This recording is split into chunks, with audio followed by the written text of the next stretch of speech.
আসসালামু আলাইকুম সুপ্রিয় শিক্ষার্থীবৃন্দ, আশা করি আপনারা সবাই ভালো আছেন। আজকে আমরা ক্যালকুলাস একের চ্যাপ্টার 19-এর এক্সাম্পল 18 আলোচনা করব।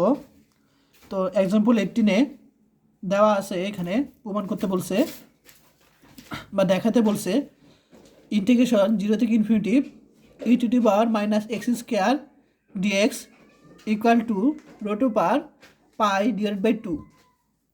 এটা আমাদের কি দেখাতে বলেছে। তো এখানে e⁻⁻x² এই সম্পর্কিত একটা সূত্র আছে। দেখো এই সূত্রটা সবাই দেখো।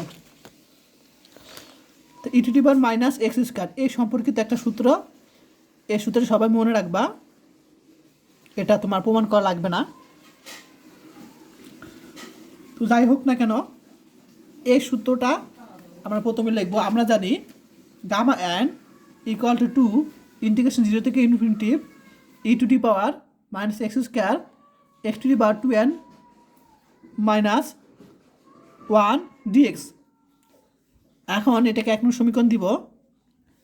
তো এখন আমরা কি করব, এখানে 1/2 আছে, তো আমরা n এর পরিবর্তে আমরা 1/2 বসাবো।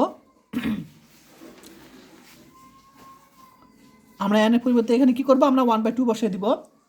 তো এখানে বসানোর পর আমরা এখানে পাবো 1 - 1 অর্থাৎ 0 এরকম পাবো। এখন x⁻0 মানে কত, 1, অর্থাৎ আমরা এখানে পাবো 2 ইন্টিগ্রেশন 0 থেকে ইনফিনিটি e⁻⁻x² dx পাবো। তো আমাদের প্রশ্নে বের করতে বলছে এটুক, তাহলে 2টা আমরা এপাশে নিয়ে যাব। এখন আমরা এটা সূত্র জানি, তোমাদের দেখে দিই এই সূত্রটা, যে আচ্ছা কোথায় গেল, এই যে উপপাদ্য 5-এ আমরা সূত্র জানি, সেটা হলো গামা 1/2 ইকুয়াল টু √π, অর্থাৎ এটার মান কি √π।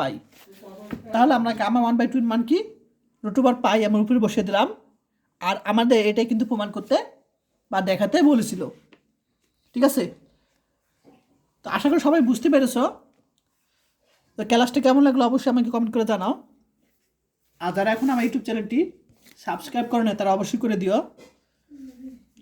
আর যারা কোর্স করতে চাও তারা এই নাম্বারে আমাকে হোয়াটসঅ্যাপে মেসেজ দিবে। কোর্সগুলো সব সাজানো আছে, কোনো খোঁজাখুঁজির চিন্তা নেই। তো আজকে ক্লাস এই পর্যন্তই। সবাই ভালো থাকবেন, আল্লাহ হাফিজ।